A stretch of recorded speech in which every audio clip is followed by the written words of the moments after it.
ไปดีทุกคนเจอกับแม่ค้าโซกที่ร่วงผาบางอีกแล้วมือนี้แม่ค้ามีสิ้นงามๆและปูดีๆมานำเสนอให้ลูกค้าเนาะกติกาเนาะแม่ค้าข้อนำเสนอกติกาง่ายๆก็คือว่าถ้าว่าลูกค้าทานได้ตรงกันสิ้นของหันแม่ค้าเนาะแมนแคปฮูปอินบอก5แม่ค้าเด้อซึ่งว่าวันนี้แม่ค้ามาจัดโปรแบบหนักๆเลยพิเศษสุดๆเนาะบ่ได้เจอกันโดนเนาะเดี๋ยวเราไปเบิ่งพร้อมกันว่าแม่ค้าจะเอาย่างมานำเสนอให้ลูกค้าแดหลักๆก็จะเป็นสิ้นเมืองล่วงเนาะสิ้นเมืองล่วงวันนี้แม่ค้าจะมีสิ้นฝ้ายเนาะสิ้นฝ้ายแล้วก็สิ้นไหมเด้อลูกค้าเขาจะไปเริ่มกันที่สิ้นฝ้ายก่อนเนาะวันนี้แม่ค้าจะมาโปรยโปรสิ้นฝ้ายราคาพิเศษสำหรับลูกค้าแฟนพันธุ์แท้สิ้นไหมเมืองล่วงเนาะเขาไปเบิ่งนำกันเลยว่าจะมีสิ้นยังไงเนาะ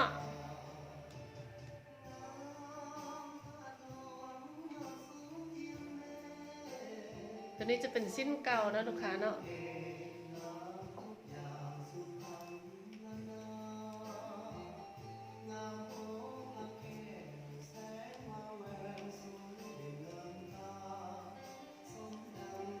แม่ค้าจะมาจัดโปรสิ้นซ่องลูกเนาะตัวนี้จะเป็นสิ้นซ่องลูกเด้อตัวนี้จะเป็นฝ้ายเนื้อดีซี่บตกเนาะปกติแมนราคาตัวนี้มันซ่องเส้น5มื้อนี้แม่ค้าจะมาปล่อยโปรพิเศษเนาะมีบ่ไล่มีแต่5พื้นเท่านั้นถ้าว่าลูกค้าทานได้ที่ว่า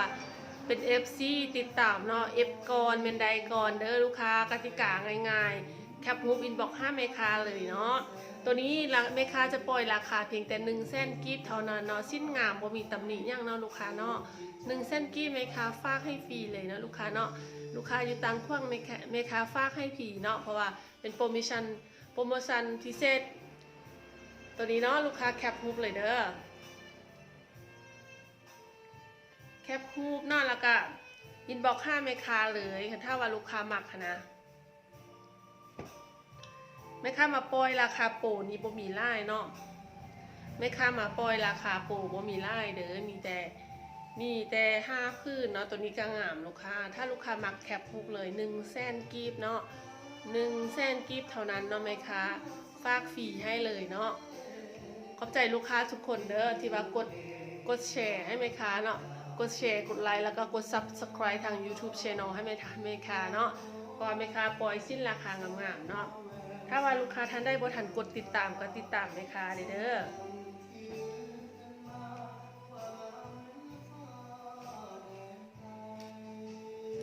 ตัวนี้จะเป็นพื้นที่3นะลูกค้าตัวนี้จะไซส์ดีเนาะตัวนี้พื้นนี้จะไซส์ดีเด้อเพราะว่าฝ้ายตัวนี้ยอมดีจะบ่ตายซี่เนาะตัวนี้เนาะพอสิ้นทั่วไปที่ว่าเขาจะค่ายเนาะส่วนลายมันจะมีแบบออกซี่แล้วก็บออกซี่ตัวนี้มันไซส์ดีเนาะบออกซี่เนาะลูกค้าเนาะ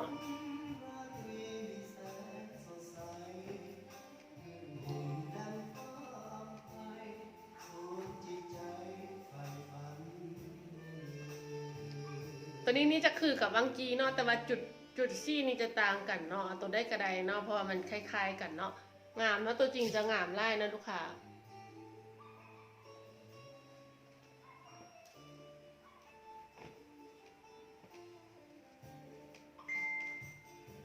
ตัวนี้พื้นสุดท้ายเด้อ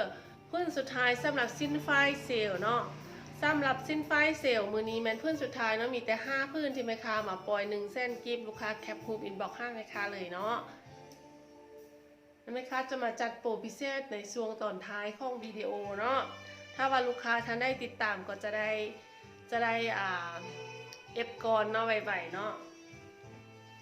แม่ค้าเข้าไปโตที่สิ้นไฟสุดเด้อลูกค้าสิ้นไฟเนาะเอาตัวนี้ก่อนนะแม่ค้าเข้าไปตัวนี้ก่อนซะตัวนี้จะเป็นแบบว่าสิ้นเปียวเนาะสิ้นเปียวตัวนี้จะเป็นสิ้นเปียวแล้วก็มีหัวสิ้นเนาะตัวนี้จะพื้นกวงเนาะตัวนี้เนาะพื้นกวงลายเพราะว่าพื้นสิ้นเกือบ2 เมตรเนาะข่มกวงเนาะใส่สบายผู้ตุยก็ใส่ได้ผู้จอยใส่ดีเนาะเนื้อหน้าแน่นงามเนาะนุ่มใส่สบายเด้อตัวนี้เนาะตัวนี้จะเป็นแบบว่าสินค้าเกรดพรีเมียมเนาะสินค้าไฮเอ็นเด้อลูกค้าตัวนี้พื้นสิ้นละลายไหมคะปล่อย2 เส้น 5เนาะบ่มีลายพื้นนะปกติจะมีผ้าเบียงแต่มื้อนี้แม่ค้ามาปล่อยพิเศษ สำหรับลูกค้าที่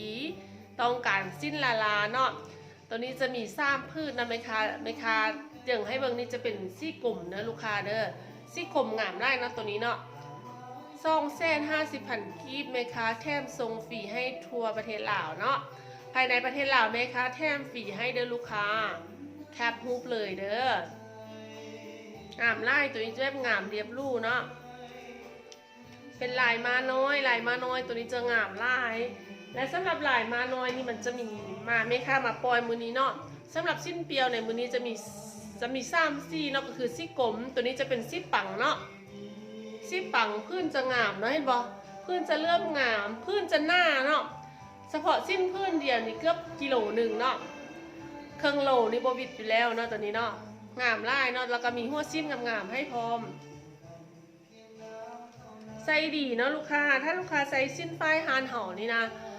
งามแบบคือสิ้นไหมเลยเนาะงามคือสิ้นไหมเลยบอกนี่ก็จะบ่ฮู้เลยเนาะว่ามันสิ้นฝ้ายหรือว่าสิ้นไหมเพราะว่าเนื้อมันดีแท้ๆแล้วก็เห่าประยุกต์เนาะตำประยุกต์แบบเป็นโบราณเห็นบ่คือแบบลายแบบสิ้นไหมตัวนี้ซี่นี่จะงามแห้งเด้อซี่นี่จะเป็นซี่แบบซี่ทองเนาะซี่ทองแบบทองขี้เมี่ยงขนาดงามเลยลูกค้าแม่ค้าหมักไล่ตัวนี้ให้เบิ่งขึ้นไกลๆเนาะเห็นบ่เพื่อนจะเลื่อมงามแบบนี้ตีนเกาหนูนงามนะลูกค้าเนาะแล้วว่าใส่ตอนคืนนี่งามเลยตัวนี้นะใส่ตอนคืนจะเลื่อมเนาะ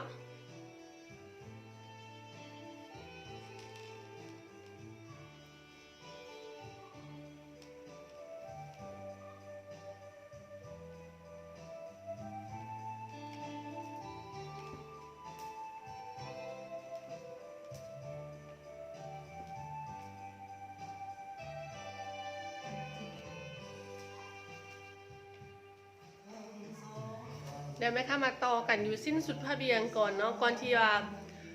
เราจะไปจัดกับโปรพิเศษซื้อสิ้นแถมผ้าเบียงแม่เขาข้อปล่อยสุดผ้าเบียงก่อนเนาะหลังจากหมดสุดผ้าเบียงแล้วแม่ค้าจะมาจัดปล่อยสิ้นแถมผ้าเบียงราคาพิเศษให้เนาะ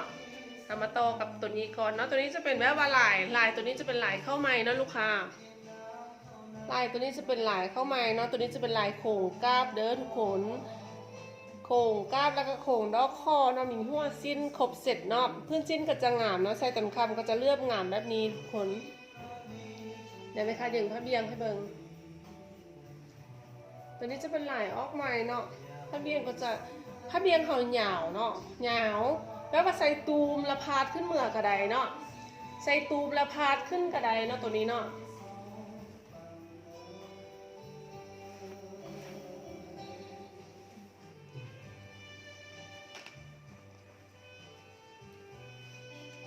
ตูมแบบว่าตูมแบบโบราณก็ได้เนาะเห็นบ่นี่จะต้องเอาเข้าไปไหนอีกนิดนึงนะเป็นรอบซ่องรอบนั่นมาทุกคนใส่แบบใส่ตูมกันอย่างแบบวานยาวๆเนาะคนตุ้ยก็ใส่ได้เด้อเพราะว่านะผู้ใดที่ว่าหุ่นอ้วบนะหุ่นคุณหน่ายก็ใส่ได้เพราะว่าเขาเห็ดแบบยาวเนาะแล้วว่าเราดูหน้านี้เอาไปแบบใครมาแบบว่าไพ่บะหมักใส่เป็นสุดนะเอาแต่ผ้าตูมเป็นผ้าเบียงเป็นผ้าตูมหยำเน่าก็ได้เพราะว่าเนื้อมันดีไล่เนาะเขาใส่ไฟเหลาเนาะไฟเหลาจะงามเด้อไฟเหลางามมีเสน่ห์ให้มาทุกคนตัวนี้เนาะตัวนี้ไม่ค่ายังไม่ได้แจ้งราคาเชื่อเนาะปกติเด้อทุกคนถ้าว่าไม่ค้าค่ายในหน้าฮานทั่วไปเนาะปกติไม่ค้าค่ายในหน้าฮานทั่วไปเป็นตัวนี้แม่น้ำตัวนี้มัน3เส้น80,000 กีบเนาะไม่ค้าค่ายทั่วไปเนาะแต่ว่าคลิปนี้แม่ค้าจะขายปล่อยออกราคาพิเศษเด้อสำหรับลูกค้าที่ติดตามวิดีโอนี้เนาะทาง YouTube Channel เนาะแม่ค้าปล่อยให้เพียงแค่ราคา3 เส้นทวนเด้อทุกคนเด้อ3 เส้นทวนแล้วแม่ค้าจะแถมฟรีให้แถมส่งฟรีเนาะแถมส่งฟรีภายในประเทศให้แก่ลูกค้าทุกคนที่เบิ่งผ่านทางช่อง YouTube Channel ของแม่ค้าเนาะก็คือซองโซกทวีของประจันนั่นเองเนาะแคปรูปเลยเด้อตัวนี้จะมีอยู่เดี๋ยวแม่ค้าเช็คให้นะว่าจะมีจักซี่เนาะเดี๋ยวแม่ค้าจะส่งให้เบิ่งสำหรับลายโครงดอกกาบนี้เนาะว่าจะมีจักซี่แล้วก็มักซี่ได้กับแคปรูปและอินบ็อกซ์ให้แม่ค้าเลยเนาะตัวนี้จะงามแบบโบราณเนาะเดี๋ยวแม่ค้าจะเอาตีนแบบโบราณให้เบิ่งว่าสมัยตะกี้เขาจะใส่สิ้นให้มักใส่แบบ แบบเรียบๆแบบนี้น้องงามลาย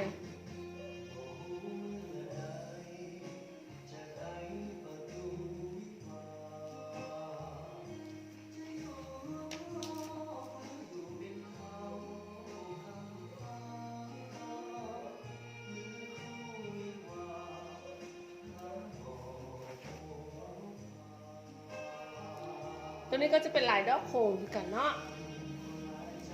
สั่งคนร้ายใจเป็นลายดอกโค้งคือกันเด้อตัวนี้จะเป็นสีแดง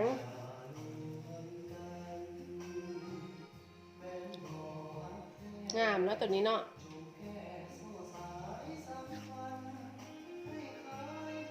ลูกค้าหมักละมักสีแดงกับแคปฮูปสีแดงเนาะมักสีแดงกับแคปฮูปสีแดงเด้อตัวจริงงามลายแล้วตัวนี้เนาะ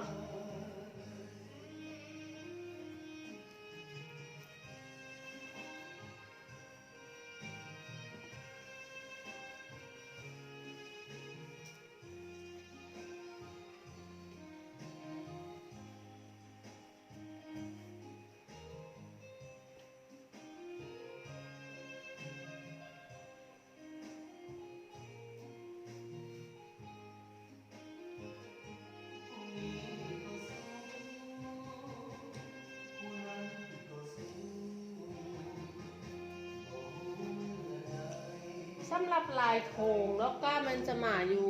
แต่ซ่องสีเนาะคือว่าสีกลมมีซ่องสุดเลยแล้วก็สีแดงมีสุดเดียวถ้าว่าลูกค้าอยากได้เนาะอยากได้เป็นแคปรูปและอินบ็อกมาเลยเนาะต่อไปเขาจะมาอยู่มาต่อลายต่อไปเนาะเป็นสิ้นฝ้ายคือกันเนาะตัวนี้เนาะสิ้นฝ้ายคือกันเนาะตัวนี้จะเป็นโค้งดอกไม้เนาะทุกคนตัวนี้จะเป็นโค้งดอกไม้เด้อ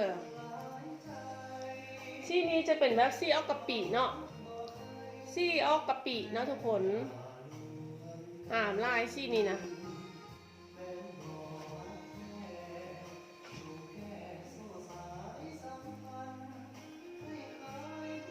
เนื้อดีเนาะใส่แล้วแบบว่า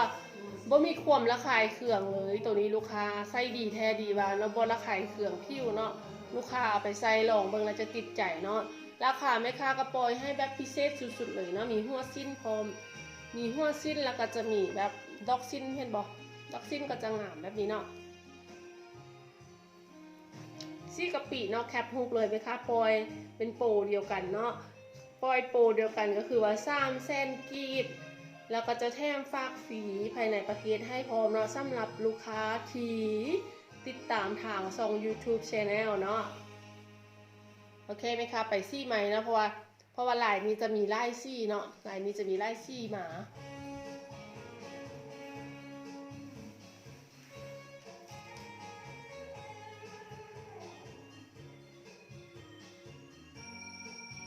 ตัวนี้จะเป็นแบบออกซี่ออกดอกมะเขือเนาะซี่ดอกมะเขือทุกคนแบบว่าใส่หวานเนาะใส่แล้วงามเนาะทุกคนใส่แล้วงามดูดีแบบมีสไตล์เนาะเบิ่งไหมทุกคนใส่เป็นผ้าตุ้มธรรมดาก็ได้งามได้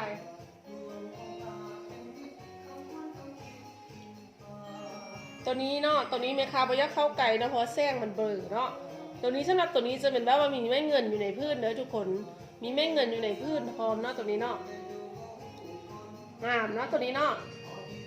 มีหัวสิ้นพร้อมถ้าว่าลูกค้าหมักซี่ดอกมะเขือกับเอฟซี่ดอกมะเขือเนาะผงดอกไม้เนาะเอฟมาเลย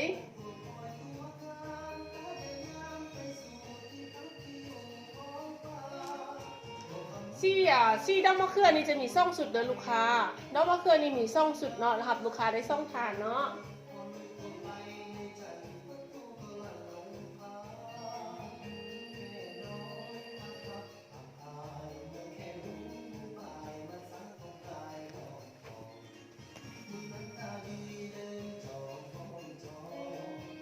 ตัวนี้จะเป็นซี่กลมเนาะเขาเบียงหยาไล่เนาะเขาเบียงนะหยาแทนหยาว่าเป็นบอซี่นี่งามเนาะซี่กลมนะตัวนี้นะเป็นแบบเอามาคอเนาะกลมซี่เอากลมแบบกลมงามนะลูกค้าที่ยังบ่ทันได้ลองนุ่งสิ้นเหมืองล่วงสิ้นฝ้ายเหมืองล่วงเนาะ สิ้นฝ้ายเมืองร่วงนี่งามใส่ดีเนาะลูกค้าเอฟแล้วก็อินบ็อกซ์ห้ามแม่ค้าเลยเนาะ3 เส้นกีบทรงฟรีภายในประเทศเนาะโปรนี่แบบโปรทะลุทะลวงเลยเนาะปกติแม่ค้าแค่3 เส้น8 3 เส้น5เนาะยางแม่ค้าหลุดเนาะแต่ว่ามือนี้พิเศษเด้อพิเศษเลยซี่กลมเนาะลูกค้าที่มักซี่กลมแมนจะได้ซ่องทานเนาะมาซ่องสุดเนาะเที่ยวนี้เครื่องจะมาซ่องสุดเด้อ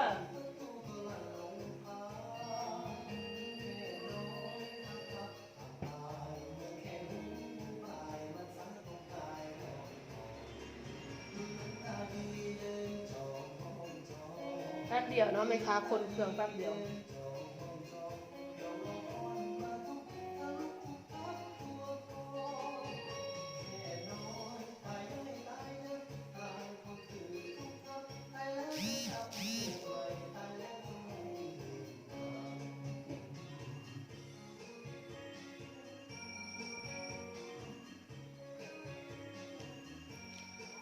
โอเคสำหรับซี่นี้มันหมดแล้วนะเดี๋ยวแม่ค้าไปโตที่ไหลมาเนาะ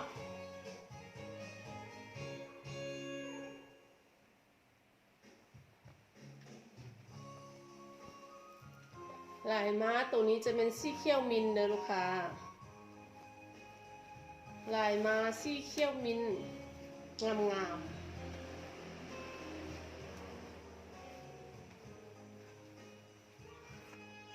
ใส่แล้วข้าวเนาะซี่นี้เนาะใส่แล้วเห็ดให้แบบผิวพองใส่นะผิวพองใส่งามเนาะอยู่ลุ่มพะบางอากาศเริ่มหนาวเลยเด้อบ่ฮู้ว่าอยู่ต่างแขวงเนาะพี่น้องหรือว่าลูกค้าอยู่ต่างแขวงมันจะหนาวคือกับอยู่ลุ่มพะบางบ่มื้อนี้อากาศตอนเช้าๆก็แบบว่า10 กว่าองศาเนาะก็ถือว่าหนาวแล้วช่วยๆนิดนึงก็อากาศก็อัพขึ้นมาเนาะแต่ว่าช่วงเช้าๆตื่นมาตอนเช้าก็ประมาณ10 กว่าเนาะ17 18ประมาณนี้ก็ถือว่าอากาศหนาวเนาะรักษาสุขภาพกันเด้อลูกค้าเด้อตัวนี้เนาะตัวนี้จะเป็นเที่ยวมินลายมาน้อยนะลูกค้ามักเอฟมาเลยไหมคะปล่อยราคา3 แสนกีบแถมฟรีให้พร้อมเนาะแถมทรงฟรีให้พร้อมลูกค้าแคปเลยเนาะแคปแล้วอินบ็อกมาเลยเด้อเครื่องบ่มีลายเนาะเครื่องเข้างวดนี้บ่มีลายถ้าว่าลูกค้า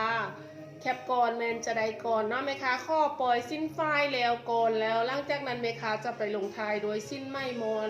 ร่วงผ้าบางงามๆเลยเนาะ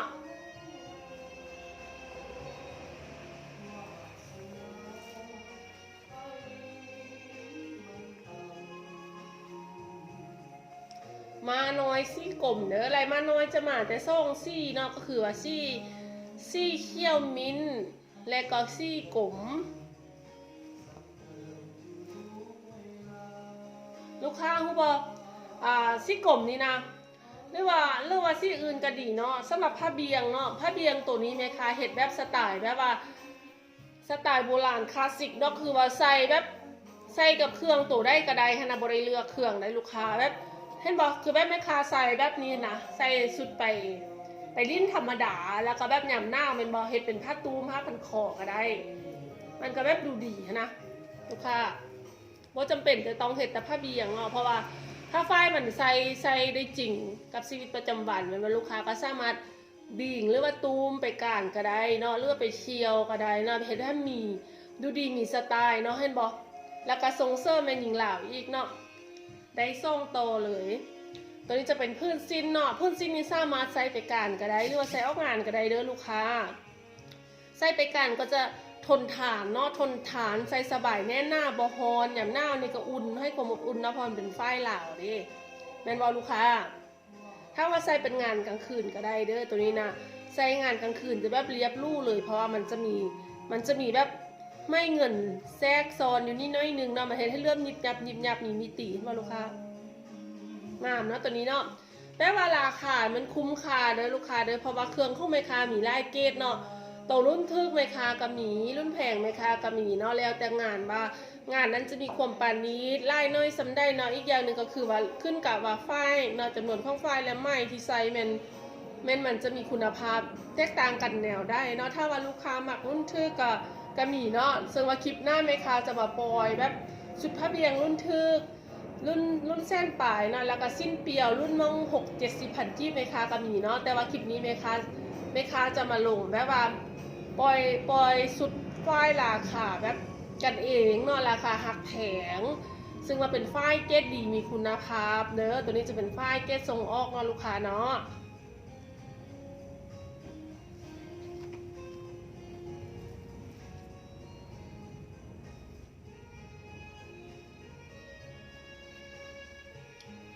สำหรับสุดนี้จะเป็นแบบตีนแน่เนาะตีนแน่เด้อตำแหล่เนาะตำแหล่แบบว่าอลังการงานสร้างใส่แบบนี้ดีนะลูกค้าเนาะแบบบท่าล่องผ้าเลยผ้าเบียงกับบท่าล่องผ้าเนาะก็ใส่แบบได้ไล่อันนี้ก็ส่งเนาะหมักแบบใส่ตัวได้ก็ได้ชิ้นก็งามเห็นบ่ตัวนี้จะมาแต่ซ่องซี่เนาะมีหัวพร้อมนะมีหัวสิ้นพร้อม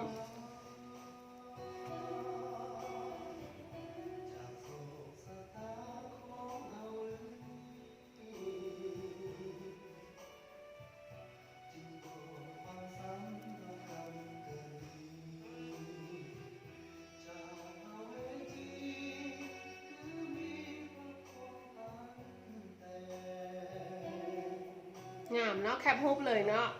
ลูกค้าเบิ่งเราแคปไปพร้อมเด้อถ้าว่าลูกค้าที่ว่าแคปบ่ทันก็ย้อนหลังนะลูกค้าเนาะเบิ่งย้อนหลังสำหรับตีนแน่เมนจะมาอยู่ส่งซี่เท่านั้นลูกค้าตัวนี้จะเป็นซี่เหลืองเนาะ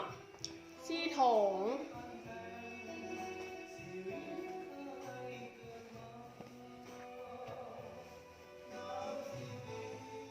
ซีนี้แบบใส่แล้วดูดีขนาด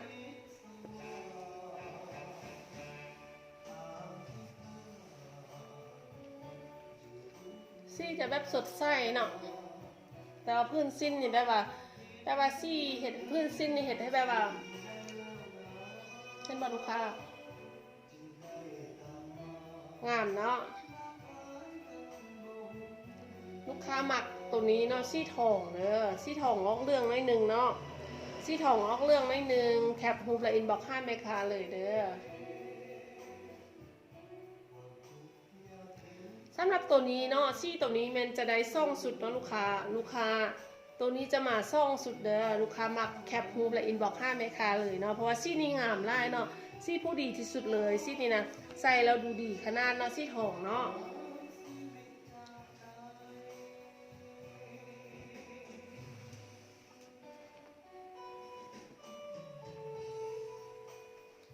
มาต่อกันที่สิ้นเขื่อข้าวเด้อตัวนี้จะเป็นลายโครงนาคเนาะ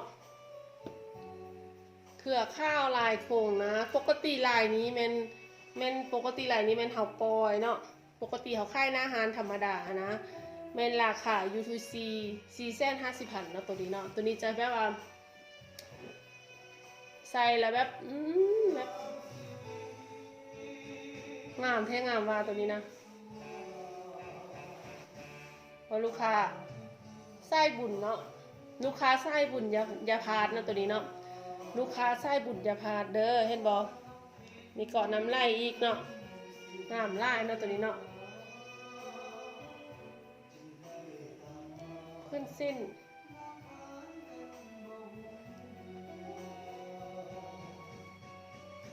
ซี่ข้าวจะบ่เห็นหลายแจงดีปานได้เนาะแต่ว่างามเนาะโดยรวมแล้วงามเด้อลูกค้าเด้อโดยรวมแล้วงามลายเนาะตัวนี้เนาะงามลายแล้วก็ปกติบ่ค่อยมีสต็อกอยู่ฮานเนาะแต่ว่ามื้อนี้แม่ค้ามากักมาเนาะปกติเป็นทรงฮานประจำหมดเลยแต่แม่ค้าจะมากักเนาะกักไว้เนาะเพื่อว่าลูกค้าทานได้ยักใดยักไซก็เมนเอฟเอาเลยสำหรับตัวนี้เนาะปกติเป็นราคา4,500,000เนาะมื้อนี้แม่ค้าจะปล่อยให้ราคา3,80,000กีบเด้อ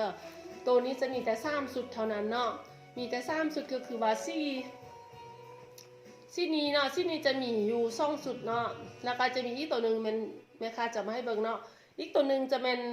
ซี่ออกบัวนะเดี๋ยวแม่ค้ามาให้เบิ่ง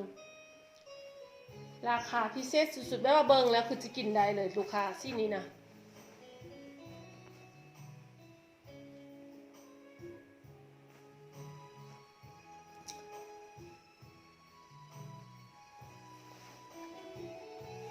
ตัวนี้แบบเอาข้า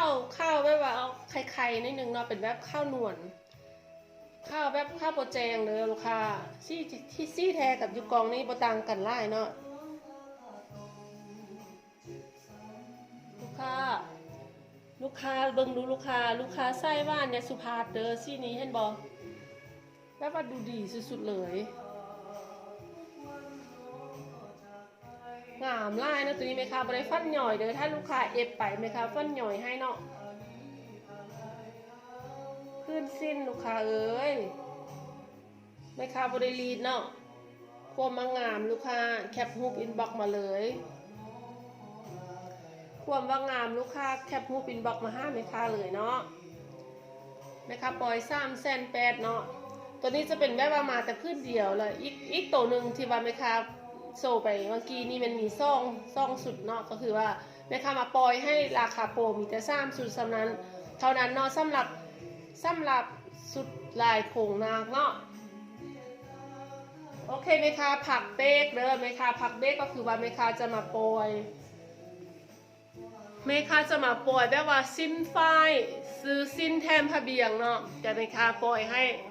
มีประมาณ5สุดแต่แม่ค้าปล่อยให้เข้าขั้นรายการก่อน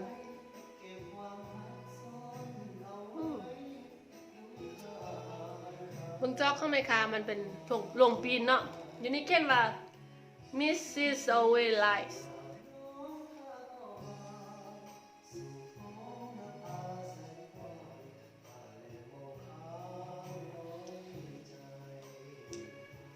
โปรซื้อสิ้นแทมผ้าเบียงนะลูกค้าต่อกันเลยเนาะต่อกันเลยเพื่อว่าให้วิดีโอนี้มันยาวเกินไปเนาะมี3 4 5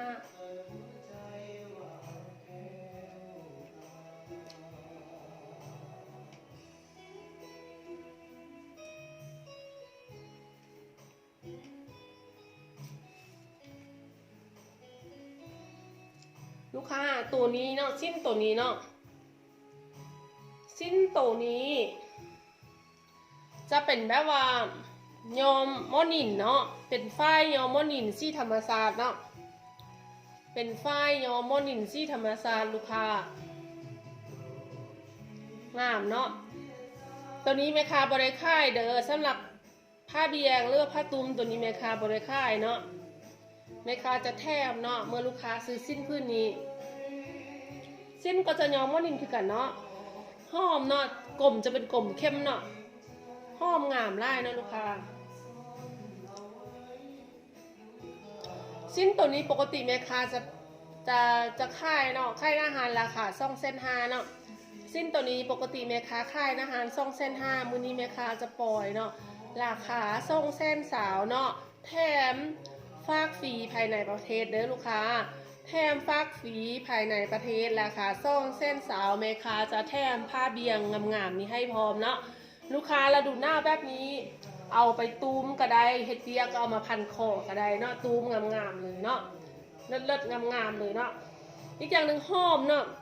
หอมซี่แบบยอมซี่ธรรมศาสตร์เนาะดูดีงามเนาะนุ่งสิ้นก็ได้เนาะสิ้นนี่นุ่งไปงานก็ได้นุ่งไปเบียก็ได้แล้วก็นุ่งไปบุญก็ได้เนาะราคาเพียงแต่200,000สาวเป็นยอมโมนินเนาะสิ้นยอมโมนินซี่ยอมซี่ธรรมศาสตร์แท้ๆ100%ลูกค้าแม่ค้าแถมผ้าเบียงนี้ให้เลยเนาะมี5สุดเด้อมี5สุดเนาะที่ว่าแม่ค้ามาแถมขั้นซวงเนาะขั้นซวงแม่ค้ามาแถมมีแต่5สุดเท่านั้น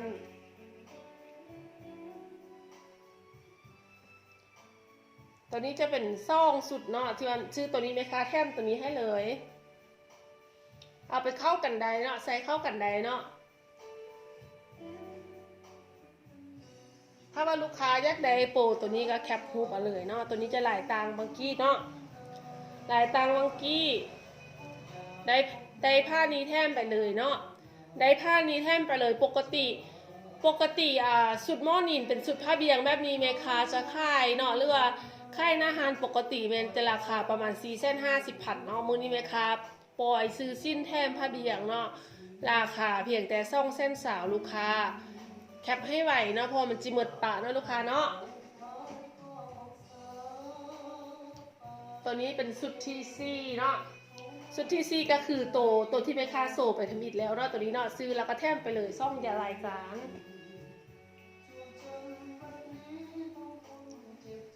ตัวนี้เป็นสุดที่5เนาะแม่ค้าจะแถมไปเลยเนาะเครื่องงามบ่มีตำหนินะลูกค้าเครื่องงามบ่มีตำหนิเนาะซื้อสิ้นแถมผ้าเบียงเนาะซ่องเส้นสาวโยมโมหินโยมซี่ธรรมศาสตร์แคปฮูปและอินบ็อกซ์5แม่ค้าเนาะแล้วก็ขอบใจลูกค้าที่ว่าติดตามแม่ค้าอุดหนุนสินค้าจากเครือไม่ระหว่างเนาะก็คือฮันซกทวีผ้าไหมและฮันคำวงซ่าผ้าไหมเด้อลูกค้าเด้อขอบใจทุกท่านที่กดไลค์กดแชร์และก็กด subscribe ทาง YouTube Channel ให้แม่ค้าเนาะขอบใจหลายๆเดี๋ยวต่อไปแม่ค้าจะไปข้อต่อที่โปสิ้นไฟสุดพระเบียงโยมซี่ธรรมศาสตร์ลายแปลว่าลายงดงามอลังการเลยเนาะแม่ค้าเข้าไปต่อสิ้นไฟเนาะเป็นช่วงสุดท้ายเนาะนะคะข้อต่อสิ้นไฟตัวนี้แล้วก็จะแบบว่าจะไปสิ้นใหม่เนาะโอเค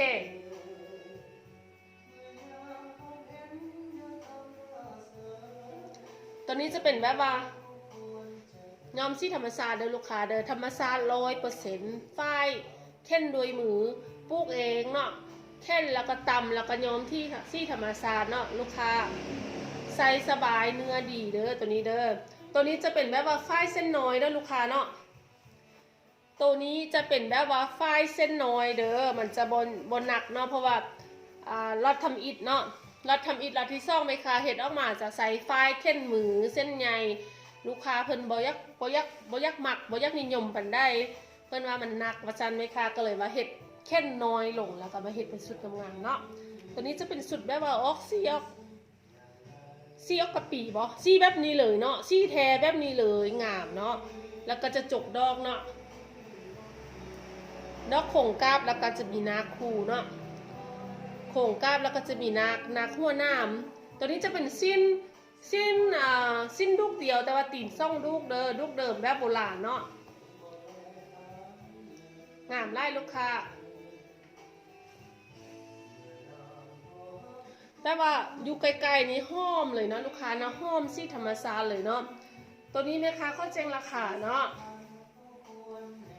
ข้อแจ้งราคาปกติเนาะปกติสุดแบบว่าสุดซี่ธรรมศาสตร์ตัวนี้เนาะแม่ค้าปล่อยหรือว่าค่าอยู่หน้าหานเนาะราคาค่าอยู่หน้าหานปกติมัน650,000 กีบจะได้ผ้าเบียงงามๆนี้เนาะผ้าเบียงงามๆนี้แล้วก็สิ้นงามๆตัวนี้เนาะในราคา650,000สำหรับคลิปวิดีโอตัวนี้เนาะถ้าว่าลูกค้าแฟนตัวยงเห็นเนาะแมนสามารถแคปฮูปอินบ็อกซ์ค่าแม่ค้าเนาะราคาปกติเนาะมันหลุดลงมาแม่ค้าโปรปล่อยให้เพียงแต่ราคา480,000 กีบเนาะลูกค้าราคา480,000 กีบแม่ค้าจะส่งฟรีให้ภายในประเทศเด้อลูกค้าแอปมาเลยเนาะตัวนี้เนาะลายนี้จะบ่มีลายเนาะเดี๋ยวแม่ค้าข้อเบิ้งให้ว่ามันมีมาจากพืชเนาะเดี๋ยวแม่ค้าข้อเบิ้งว่าซี่ออกเป็นซี่กะปิเนาะจะได้จากพืชเนาะแม่ค้าข้อไปเทือพืชเนาะเพราะว่าพืชมันต่างกันเนาะพืชจะต่างหลายพืชจะต่างเนาะเรียกว่าเป็นการสับสนนะลูกค้าเนาะพื้นที่1เนาะแม่ค้าปล่อยเนาะ4 เส้นแม่ค้าปล่อยไปเลยเนาะแม่ค้าปั่นกำไรให้ลูกค้าเอาไปนุ่งงามๆเลยตัวนี้พื้นจะเป็นพื้นงางเนาะงางแล้วก็มีแซกสันรวงผ้าเบียงงามงาม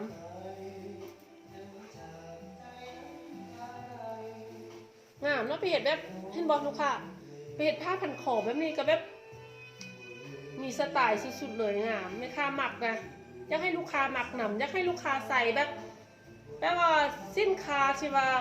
มีคุณภาพดีๆเนาะราคาก็แบบว่าราคาถ้าลูกค้าเทียบใส่สินค้าต่ำทองตลาดอาจจะเบิ่งว่าเป็นราคาค่อนข้างสูงเป็นว่าลูกค้าแต่ว่าลูกค้าซื้อไปแล้วนะฮู้บอกแห้งสักแห้งนุ่มใส่แล้วทนทานนะใส่แล้วแบบว่าได้เป็นซัวขนเนาะตัวนี้เนาะแม่ค้ารับประกันเลยเนาะตัวนี้ลูกค้าใส่ได้เป็นซัวคนเลยแล้วก็แบบนุ่มแล้วก็บอกราคาเครื่องผิวนะลูกค้าห้ายากได้สิ้นแบบนี้นะช่วยกันส่งเสริมเนาะฝีมือ แม่หญิงลาวเฮาเพราะว่าไกลจะแบบไกลจะบ่มีรายแล้วเนาะสำหรับย้อมสีธรรมชาติเนาะ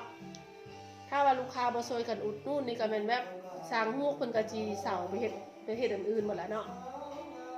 โอเคงามเนาะพุ่นนี้เนาะนะคะเข้าไปลายนี้ก่อนเนาะ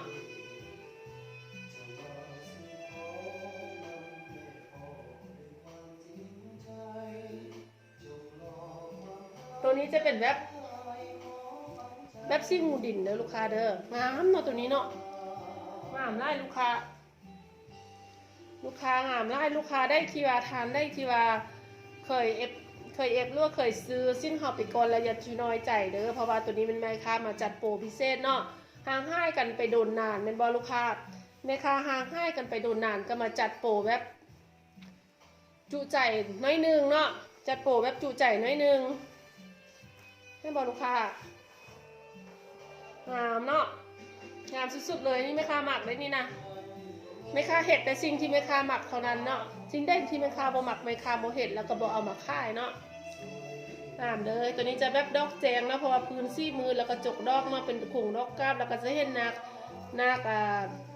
กห้อนนักมีหัวห้อนนะซ่องโตเนาะคู่กันอยู่นี่งามเนาะแคปรูปเลยซีเส้นเป็นลูกค้า5ไส้บ่ได้เนาะซื้อไส้บ่ได้ในลาวเนาะมีแต่แม่ค้าผลิตออกมาผู้เดียวเนาะตัวนี้เนาะซื้อไส้บ่ได้ในลาวนะแม่ค้าผลิตออกมาเจ้าแล้วเจ้าเดียวเด้อลูกค้าเด้อหอมฮู้บ่ลูกค้าแม่ค้ามาบิ่งสินะหอม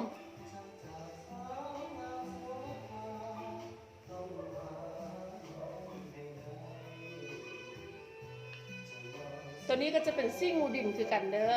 มีบ่หลายลูกค้ามีแบบ10สุดเกือบบ่ฮอด10สุดซ้ำแม่ค้ามาปล่อยมื้อนี้นะ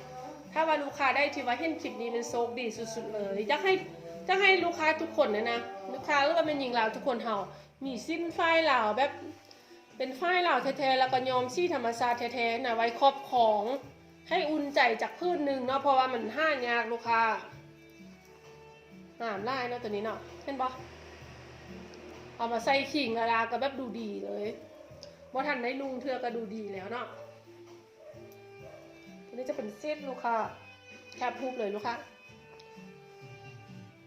งามเด้อลูกค้าเด้อซี่เดียวกันกับบางกีแต่ว่าจกซี่แล้วก็ใส่ลวดลายพื้นต่างกันเนาะลูกค้าหมักแบบสไตล์ได้ก็แคปรูปอินบ็อกซ์ให้แม่ค้าเลยงามไล่ลูกค้างามเนาะ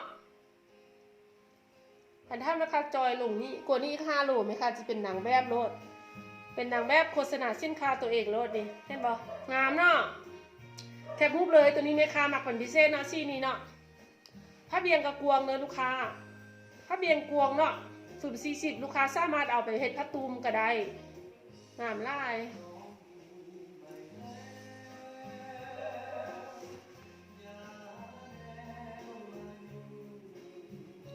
ตัวนี้จะเป็นซี่กะปิคือกันเนาะเพราะว่ามื้อนี้แม่ค้าเอามาเข้ามาจะมีแต่3ซี่เนาะ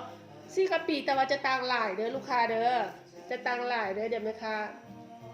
เอาให้เบิ่งเนาะลายมันจะต่าง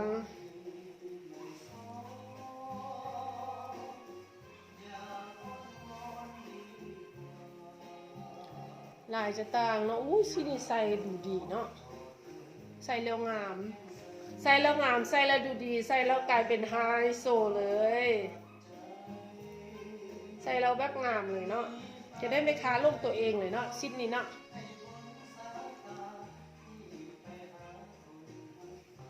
เห็นบ่เห็นลายพื้นลายตีนเหมือนว่าลูกค้า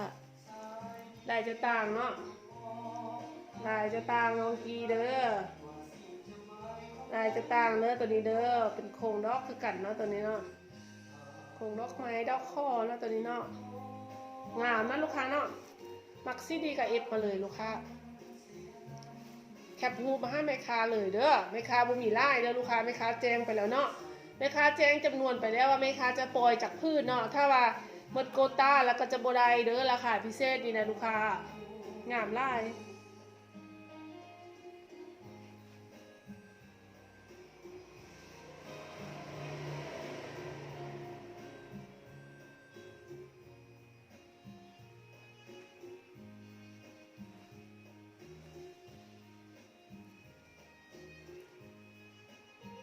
งามเนาะตัวนี้เนาะ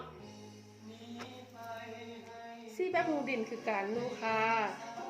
ซิ่งหูดินแต่ว่าจกดอกดวงจะต่าง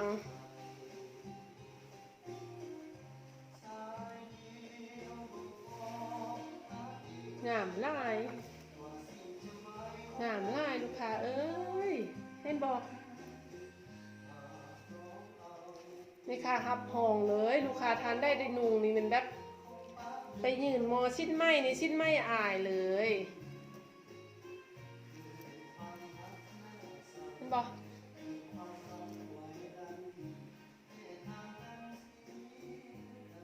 แคปเลยลูกค้าแคปพูมาเลยเนาะแคปหูมาเลยเพราะว่าแทรกพื้นต่างแล้วกระจกดอกต่างเนาะไปไวเนาะลูกค้าเนาะวันนี้เราจะไปไวเด้อ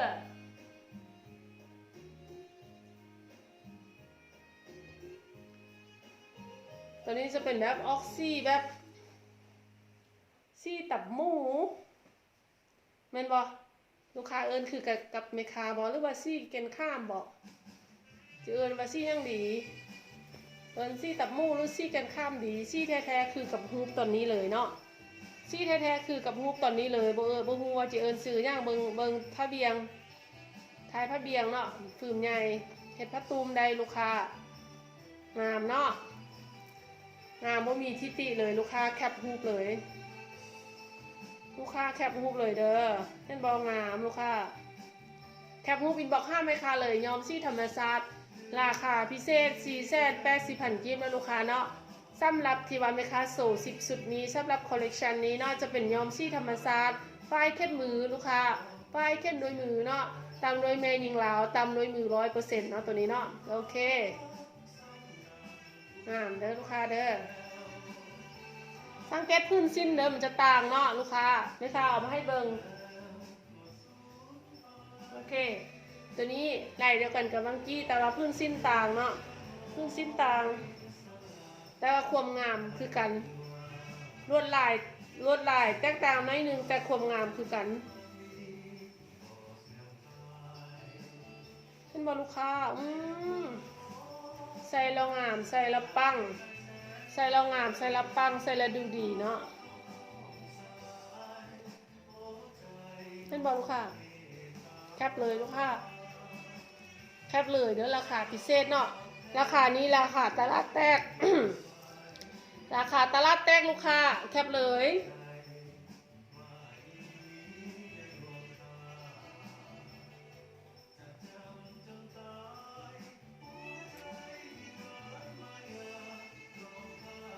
งามเนาะแล้ว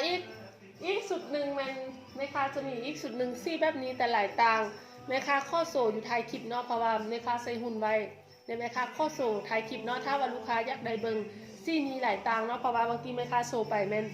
เป็นซี่เดียวกันลายเดียวกันแล้วจะมีหลายต่างลายที่ว่ามันหลายโครงกราฟแล้วก็จะมีนาคมีห้อนเนาะนาคมีห้อนคู่กันเนาะโอเคต่อมาแม่ค้าจะมาที่สิ้นสุดผ้าเบียงเลยลูกค้าเด้อนะคะข้อนั่งก่อนเนาะสุดผ้าเบียง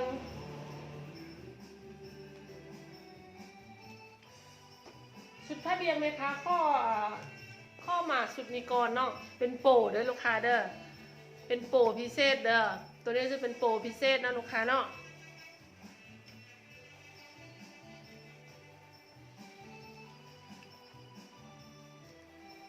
แบบว่าจะได้เนาะที่เห็นแซงเนาะพอมันเลื่อมเนาะซี่แทมันจะเป็นประมาณได้เนาะ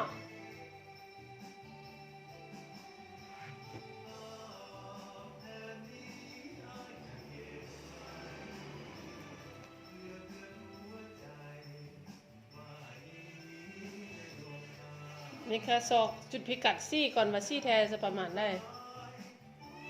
เลื่อมไล่เนาะตัวนี้เนาะยังไม่คายจะซื้อดอกไฟ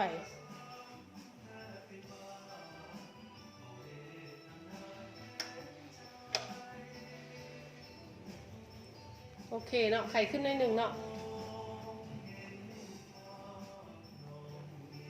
ตัวนี้บ่ได้เนาะแซงบ่ได้แม่ค้าผ่านเนาะ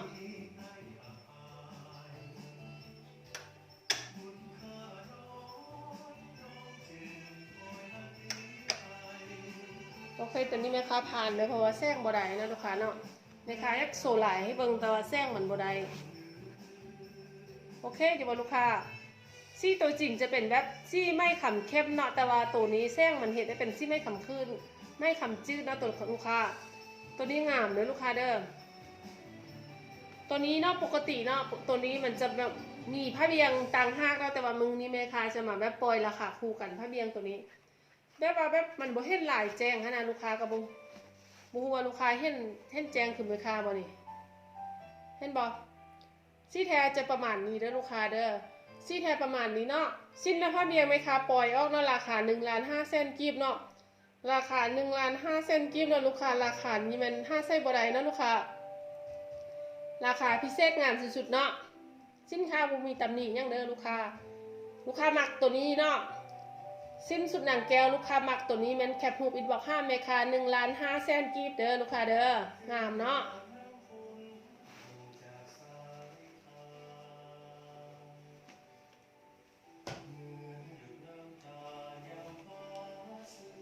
นะคะข้อไปที่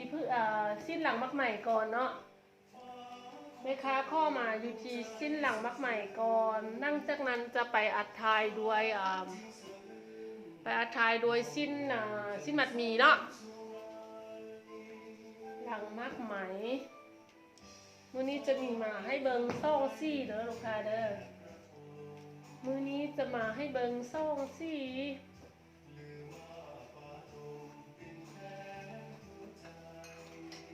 สิ้นเปียว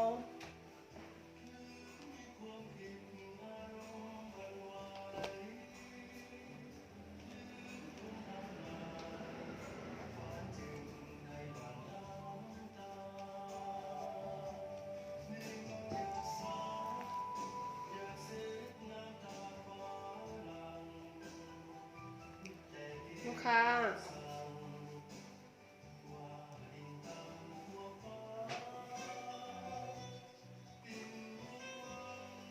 ตัวนี้จะเป็นหัวสิ้นเนาะหัวสิ้นไหมคะก็ฝากไว้นี่ก่อน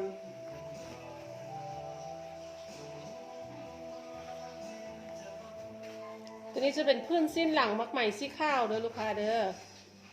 แล้วก็จะมีผ้าเบียงงามๆเนาะผ้าเบียงก็จะงาม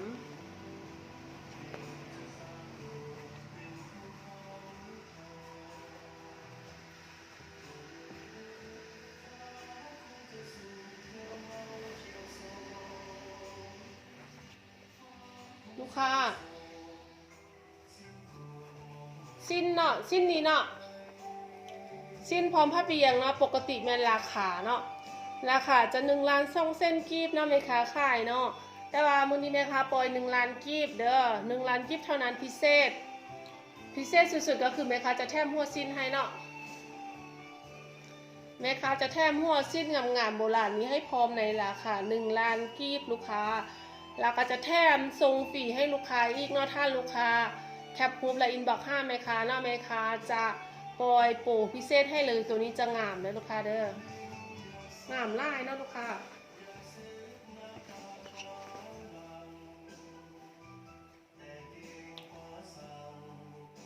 ตามไม่เงินเนาะตัวนี้เนาะเห็นบ่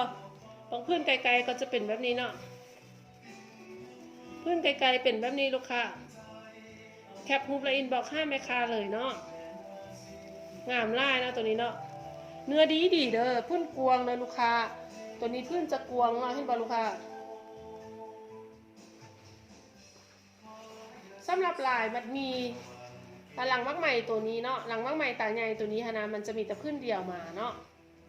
มันจะมาแต่พื้นเดียวลูกค้า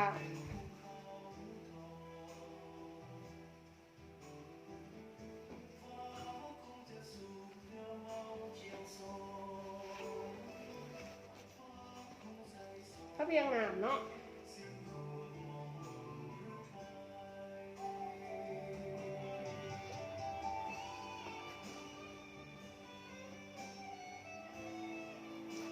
นะคะเข้าไปแบบซี่กลมรัวๆก่อนเนาะไปแบบซี่กลมรัวๆก่อนซะ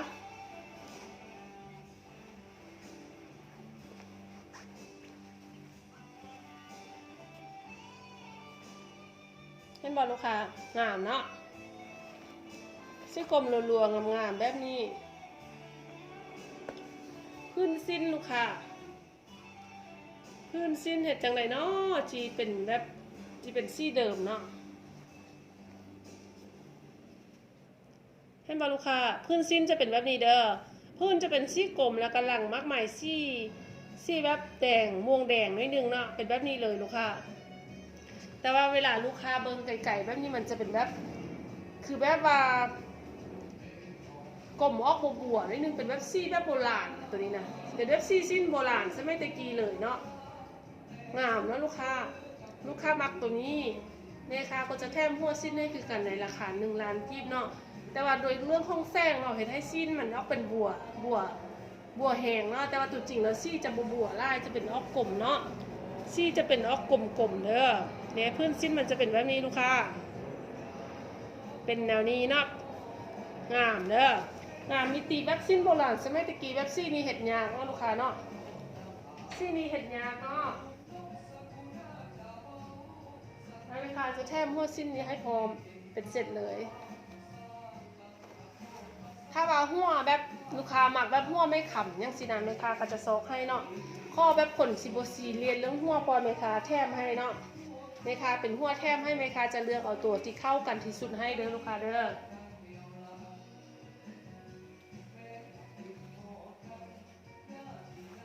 ตัวนี้จะเป็นลายมาคือกันเนาะมาหม่อมเนาะลายมาหม่อมคือกันแม่ค้าจะบอกบอลต่างให้เนาะพื้นสิ้นก็จะเป็นพื้นซี่กลมคือกันเด้อบอลต่างก็คือนี่เนาะลูกค้าตัวนี้จะกลมแล้วก็หลังมักใหม่สีดำลูกค้าซี่กลมหลังมักใหม่สีดำเนาะเห็ดให้มันเป็นแบบเบิ่งแล้วคือสีดำเลยจะบอกบัวแบบบางทีเนาะพื้นสิ้นมันจะละเอียดงามนะลูกค้าเห็นบ่ลูกค้าเห็นหลายแทบ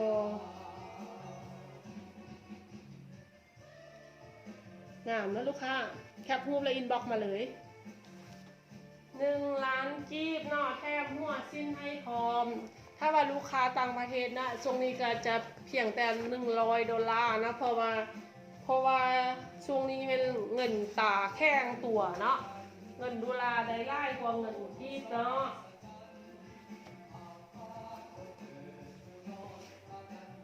ตัวนี้จะเป็นแบบลายห้องเนาะ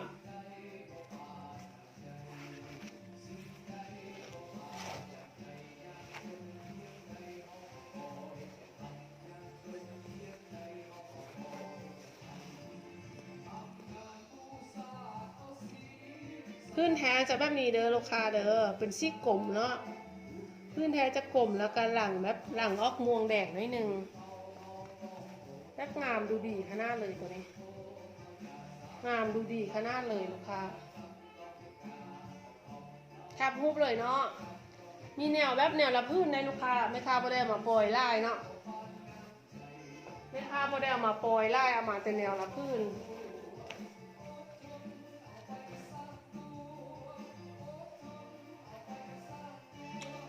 มาชีซี่มังคุดเด้อมาต่อกันอยู่กับซี่มังคุด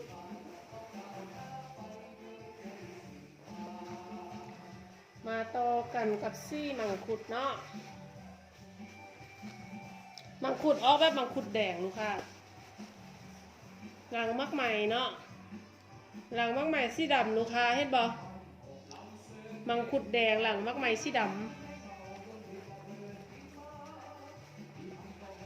ลายไก่บินลูกค้าลายไก่บินลูกค้ามักตัวนี้แคปรูปมาเลยแม่ค้าแถมหัวสิ้นเข้ากันให้ฟรีแม่ค้าจะแถมหัวสิ้นให้กันเข้ากันให้ฟรีเนาะในราคาเพียงแต่1 ล้านกีบเนาะแม่ค้าส่งฟรีให้ภายในประเทศลาวคือเก่า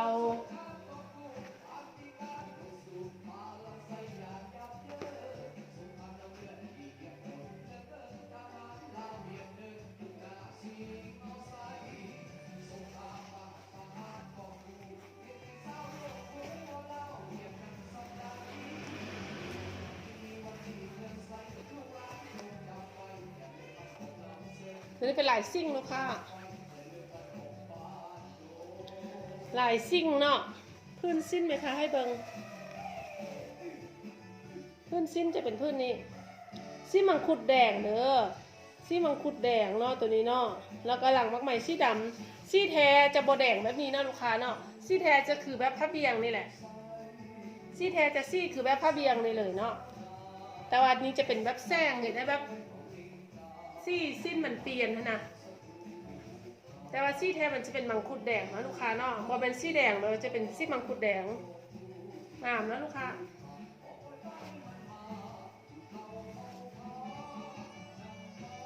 น้ำลาย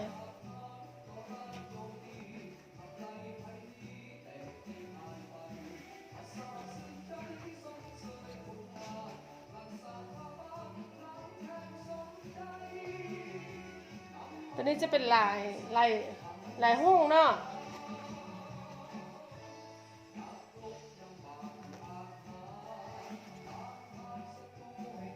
ลูกค้าหมักลายห้องแคปโฮกเลย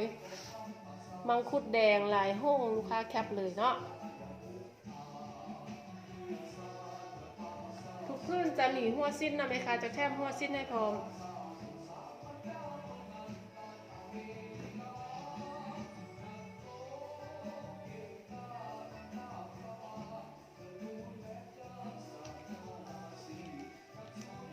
ลูกค้าคลิปนี้เนาะแม่ค้าจะมาแบบว่ามาปล่อยแบบแจ็คโซกเนาะมาปล่อยเริ่มมาแจ็คโซกให้ลูกค้าสำหรับลูกค้าที่ลูกค้าใหม่เนาะที่ว่ากดติดตามแม่ค้าทางYouTube Channel เนาะแม่ค้าจะมาปล่อยแจ็คผ้าเบียงเนาะผ้าเบียงซองหน้าเรือผ้าตูมเนาะ1 พื้น 2 พื้น 3 พื้น 4 พื้น 5 พื้น 6 พื้น 7 พื้น 8 พื้นนะแม่ค้าจะมาแจ้งผ้าฝ้ายเนาะผ้าฝ้ายเหล่าเนาะบางพื้นจะเป็นแบบฝ้ายตำป่นกอมบางพื้นจะเป็นฝ้ายตำฝ้ายเนาะฝ้ายป่นกอมนี่จะมีช่องพื้นกันนั้นจะเป็นฝ้ายตำฝ้ายเนาะแม่ค้าจะมาแจ้งบางทีแม่ค้าลายจากพื้น2 3 4 5 6 7 8แม่ค้าจะมาแจ้ง8 พื้นกติกาง่ายๆเนาะลูกค้าทานได้ที่กดเข้าไปคอมเมนต์ทาง YouTube Channel เนาะกติกาก็คือว่าลูกค้าทานได้ที่กดเข้าไปคอมเมนต์เนาะทาง YouTube Channel เนาะกติกาก็คือว่ากดเข้าไปคอมเมนต์สบายดีก็ได้สบายดีUT คอมเมนต์ UT ซอง YouTube Channel เวลาที่แม่ค้าโพสต์คลิปลงไปเนาะลูกค้าสามารถคอมเมนต์ได้แม่นบ่ถ้าว่าลูกค้าทันได้ที่ยังบ่ทันกด Subscribe หรือว่าติดตามก็สามารถกดได้เนาะเมื่อลูกค้ากดแล้วลูกค้าก็สามารถเข้าไปคอมเมนต์ได้เนาะเขียนคำว่าสบายดีแม่ค้าจะแจ้งให้ลูกค้าผู้โชคดีเนาะที่เขียนคอมเมนต์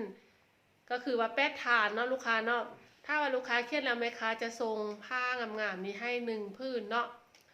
ส่งไปเลยเนาะอยู่ภายในประเทศลาวแม่ค้าจะส่งฟรีให้เด้อลูกค้าเด้อเพียงแต่ทักทายสบายดีมาเนาะสบายดีแม่ค้ามึงล่วงก็ได้หรือว่าสบายดีแม่ค้าโซก็ได้แล้วแต่จะทักทายเซฮายมาเลยเนาะแม่ค้าจะแจกผ้าเบียงส่งหน้าแม่ค้าจะฟันย่อยงามๆแจกให้เนาะถ้าว่าลูกค้าทานได้ยักได้แมนอย่าลืมเนาะเฮ็ดตามกติกาง่ายๆเนาะคือว่าเข้าไปคอมเมนต์กองคลิปหรือว่ากองโพสเนาะบ่แม่นโพสอยู่ Facebook เด้อตัวนี้จะเป็นเข้าไปที่ช่อง YouTube Channel เนาะก็คือว่าเวลาแม่ค้าโพสไปแล้วจะเข้าไปคอมเมนต์เนาะเราจะได้ไปเลยเนาะผ้างามๆเนาะแม่ค้าจะพึงให้เบิ่งเนาะผ้าเบียงตัวนี้ผ้าเบียงซองหน้าตัวนี้แม่ค้าตำอยู่ที่พิกัดแมนบ้านฮัดคังเนาะสาวบ้านแม่หญิงบ้านฮัดคังตำผ้าเบียงซองหน้านี่จะเนื้อหน้าแล้วก็นุ่มเนาะเพราะว่าเป็นฝ้ายแท้เนาะเนื้อหน้าแล้วก็นุ่มแล้วก็ใส่ได้ซองหน้าเนาะเห็นบ่ลูกค้าซองหน้าเนาะใส่ได้ต่างกันเนาะก็คือว่าแม่ค้าตัวนี้เนาะมันเขาจะมีฮูกลงตำอยู่ที่บ้านฮัดคังเนาะเมืองปักอูก็คือไปทางเมืองปักแสงแต่ว่าจะขึ้นกับเมืองปักอูเนาะตัวนี้เนาะ สาวบ้านแม่หญิงอยู่บ้านนั้นอย่างตำฮุกฝ้ายเนาะเป็นจำนวนหลายเกือบทุกโคเฮือนเลยแม่ค้าได้ไปลงสินค้าเนาะให้เพิ่นตำให้ซึ่งว่าลูกค้าทานได้อยากลิ้นเกมหรือว่าห่วมเนาะสิ่งโศกก็สามารถเข้าไปคอมเมนต์ได้เนาะทักทายสบายดีมาห้าแม่ค้าแล้วแม่ค้าจะตอบเนาะตอบทางคอมเมนต์สำหรับลูกค้าที่ได้รับรางวัลโอเคมีแป้ทานเนาะมีตาพื้นงามๆเด้อลูกค้าสำหรับเรื่องว่าลูกค้าทานได้จะได้พื้นได้แม่ค้าจะจัดให้เลยเนาะจะบ่ได้เลือกนะแม่ค้าจะจัดให้เลยว่าลูกค้าทานได้จะได้พื้นได้ซี่ย่างแม่นบ่ข้อให้เลือกเนาะเพราะว่ามันจะลำบากเนาะเพราะมีหลายคนเป็นผู้โชคดีแม่ค้าอยากให้แบบสุ่มโชคเนาะว่าจะได้พื้นไทยเนาะโอเคเดี๋ยวเราไปต่อกันที่สิ้นสุดหมัดมีก่อนเนาะก่อนที่จะไปต่อสิ้นเปียวมันเขาจะไปสุดผ้าเบียงก่อนเนาะจะไปต่อกันอยู่สุดผ้าเบียงเขา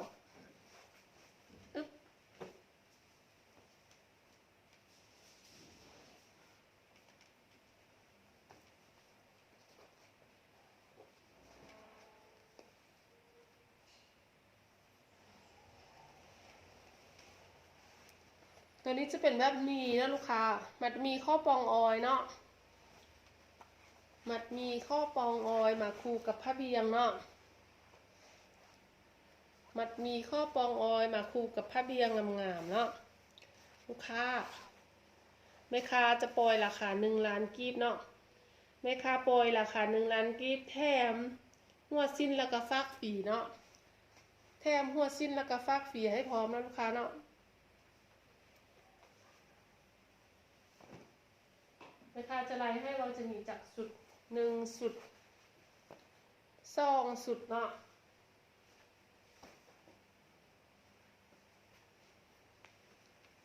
3 สุดเด้ออะไรลูกค้า3 ทาน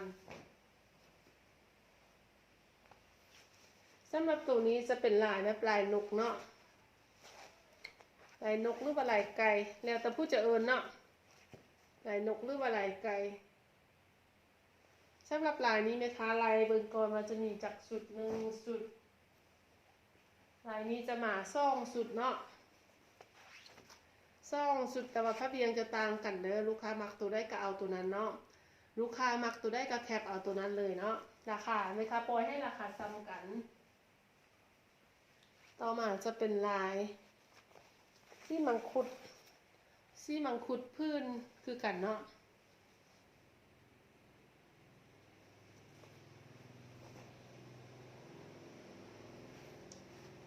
ลายไก่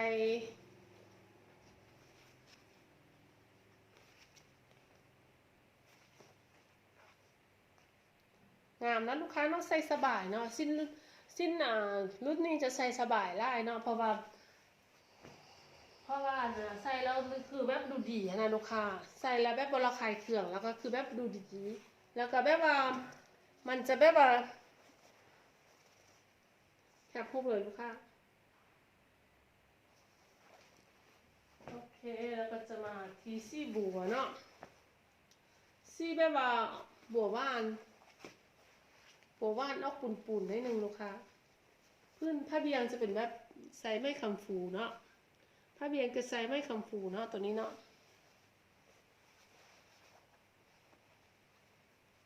บ่เห็นหลายผ้าเบียงดีปานได้เพราะว่าใส่ไม้คำฟูเห็นบ่ลูกค้า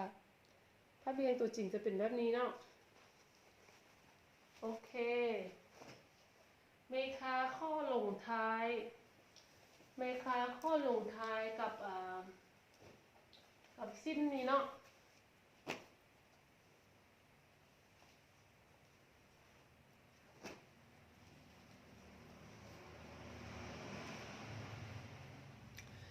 สิ้นตัวนี้จะเป็นแบบว่าพื้นหลังมักใหม่เนาะพื้นหลังมักใหม่พื้นหนึ่งจะหลังมักใหม่ซี่บัวแล้วพื้นหนึ่งจะหลังมักใหม่ซี่ข้าวตัวนี้แม่ค้าปกติค่าย8 เซนกีบแล้วก็จะได้หัวพร้อมแต่ว่าสำหรับซ่องตัวนี้แม่ค้าจัดโปซ่องตัวนี้แม่ค้าจัดโปเนาะ7 เซนกีบเนาะได้หัวสิ้นงามๆคู่กันไปเลยแม่ค้าจะเลือกตัวที่เข้ากันที่สุดให้และแม่ค้าจะส่งให้ฟรีถ้าลูกค้าทานได้มักเนาะ ลูกค้าทานได้มักแมนแคปรูปและอินบ็อกห้ามไม่คาเลย ถ้าว่ามักตัวที่บันหลังมักใหม่ซี่ดำแมนลายนกคูถ้าว่ามักตัวที่บันหลังมักใหม่ตัวนี้ออกเป็นซี่มวงอิดน้อยหนึ่งเนาะบอแจงลายเนาะตัวนี้เนาะตัวนี้มวงอิดน้อยหนึ่งบอแจงลายเนาะจะเป็นลายหมอมแล้วก็มีนาคอยู่นำเนาะมีนาคซ่องหัวอยู่นำโอเคและมื้อนี้เนาะทั้งหมดก็คือว่ามื้อนี้ที่แม่ค้าจะนำเสนอสินค้าให้ลูกค้าเนาะแล้วก็พร้อมกับจัดโปรลดแลกแจกแถมเวลาโดนนานสมควรเนาะถ้าว่าลูกค้าทานได้ติดตามเป็นแฟนพันธุ์แท้เนาะก็จะได้โปรพิเศษจากทานของพวกเขาและสุดท้ายนี้เนาะแม่ค้าข้อขอบใจลูกค้าเนาะขอบใจหลายๆเนาะลูกค้าที่ว่าอุดหนุนสินค้าของพวกเขาแล้วก็กดไลค์กดแชร์ Subscribe ต่างๆเนาะอย่าลืมเนาะคอมเมนต์ลิ้นเกมเซฮายสบายดีทางคอมเมนต์ของ YouTube Channel กองโพสเนาะลูกค้าเนาะแล้วก็จะได้หาผ้าเบียงงามๆผ้าเบียงฝ้ายผ้าเบียงซ่องหน้างามๆเนาะสุดท้ายแล้วไหมคะสบายดีเด้อข้อลาก่อนเนาะบ๊ายบาย